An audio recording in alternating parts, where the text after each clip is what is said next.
Just got back from watching Spider-Man, Brand New Day.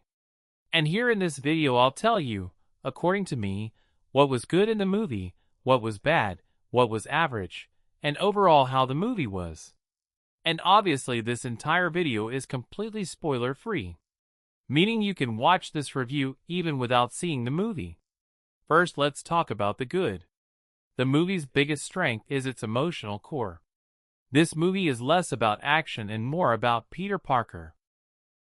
After a long time it feels like we are watching not a superhero, but a normal relatable human being who is struggling with his life every day. Now this doesn't mean, brother, that there are no action sequences. You'll get to see one amazing action scene after another in the movie, on which I'll talk later. First, let's talk about the emotions. So brother Tom Holland has done good work before too, but honestly this feels like his strongest performance. This time his expressions, body language, and even the silent moments say a lot. The movie doesn't unnecessarily run after comedy or jokes. In a lot of scenes only Peter's loneliness and his emotional state carry the scene. And surprisingly those very scenes leave the most impact. The second thing which impressed me a lot is its direction. Destin Daniel Cretton has given Spider-Man a completely fresh visual identity. If you felt that all MCU movies give the same kind of color grading CGI feel, then here you'll see a lot of difference. I mean, his use of practical effects, shooting on real locations, was successful. The streets look colorful. The lighting feels natural, and the overall cinematography of the movie honestly feels a lot better than Tom Holland's previous Spider-Man films, and joke apart, every swinging sequence feels cinematic. The camera movement and framing is so good that you just feel like watching Spider-Man swing in the city again and again. So yes, the complaints that the swinging scenes in the MCU aren't good, this movie removes that shortcoming. But yes, it's obvious that you are not going to get amazing Spider-Man movie level swinging scenes here as well. That guy was on a different level. And when we are talking about swinging anyway, then brother, action is definitely a highlight too. The movie's fight sequences aren't just big explosions or CGI overuse. In every fight the choreography is quite creative. And Spider-Man makes full use of his abilities. And trust me, Hulk vs. Spider-Man is one of the best Hulk sequences you'll get to see. Even the Spider-Man vs. the Hand sequence is quite peak. Is quite cool. And apart from these two, many action sequences genuinely are very, very good. They feel like comic book panels. And Spider-Man's movement, web usage, and combat style feels a lot more refined than before. The best thing is that the action never overshadows the emotional story.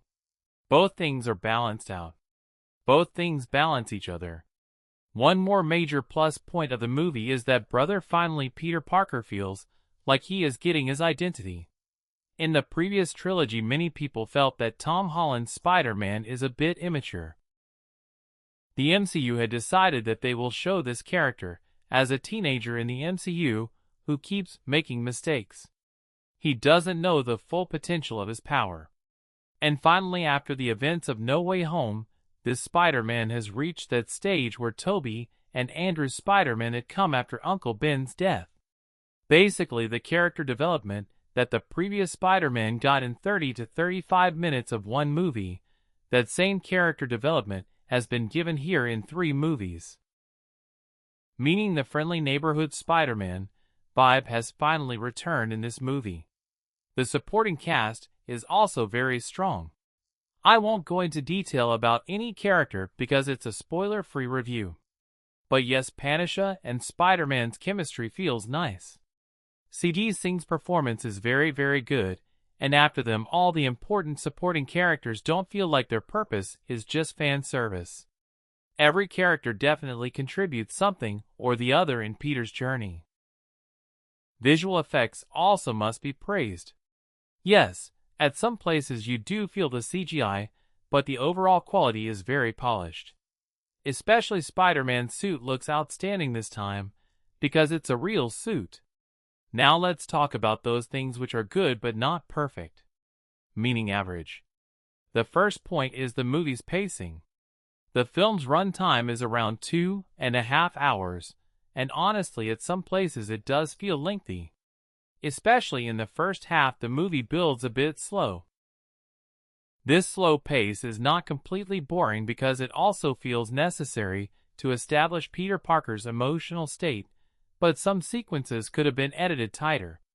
It felt like the movie takes a little more time than expected to reach the point. When the second half properly kicks in, the pacing improves a lot, and the film continuously remains engaging. But in the opening portions, I felt the pacing. Along with this, the movie's tone is also quite different. If you are going expecting a light-hearted, fun and comedy-heavy Spider-Man movie, like Homecoming or Far From Home, then you might be a little surprised. This film takes a quite mature and emotional approach.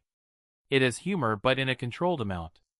Personally, I like this maturity, but it's not necessary that every audience will like this change equally.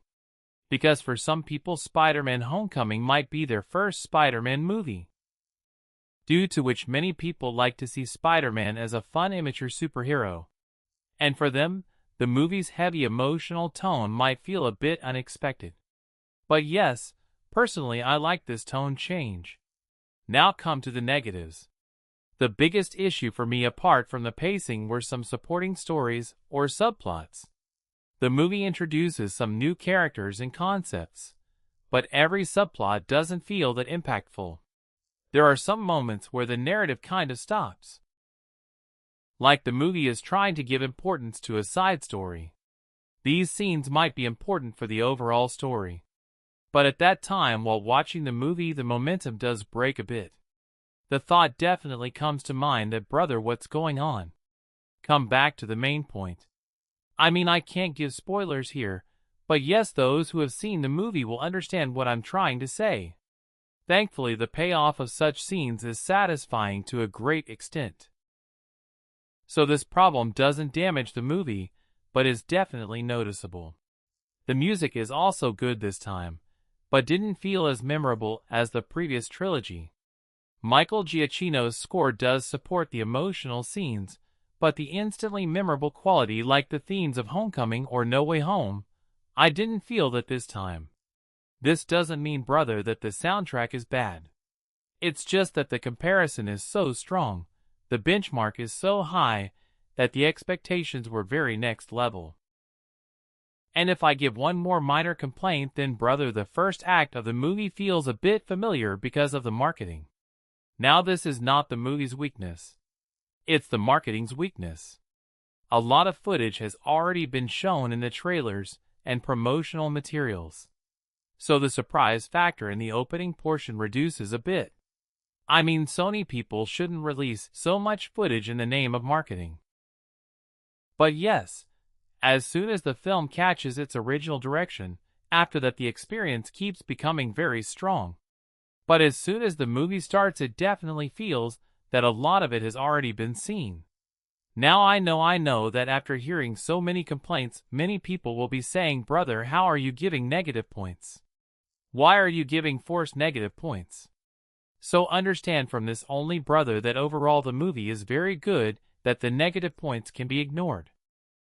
I mean, as a creator, I had to tell negative points, so I told. But as an audience, as a fan, I enjoyed this movie very, very much. Look, the best thing is that this movie doesn't cheaply reverse No Way Home's ending and respects its emotional impact. Because of this, Peter's journey feels even more personal this time. I mean, this Peter Parker has now reached that stage where it feels like, brother, this is the Spider-Man we wanted. Overall conclusion, what is Spider-Man Brand New Day like? So I'd say it's an emotional, visually stunning, and surprisingly mature Spider-Man film. There's a slight pacing issue. Some narrative choices won't be liked by everyone. But when the movie focuses on its emotional beats, action, and character writing, then it genuinely shines. If you are a Spider-Man fan, especially if you are a fan of friendly neighborhood Spider-Man, that feeling, those kind of stories you like, then you will like this movie a lot. This is not a nostalgia-selling film, but rather like its name, a brand new day, a film giving a fresh beginning, because of which this movie is a must-watch. And honestly, if Marvel continues Spider-Man in this same direction, then the excitement for the future has increased a lot more than before. If you have seen the movie, then do tell what your reaction is. And obviously, because of being spoiler-free, I haven't been able to discuss a lot here. So if you want a spoiler discussion, then definitely tell in the comments, brother. To understand the movie's post-credits scene and ending, watch the video above, and to listen to the Spider-Man Brand New Day music video down below.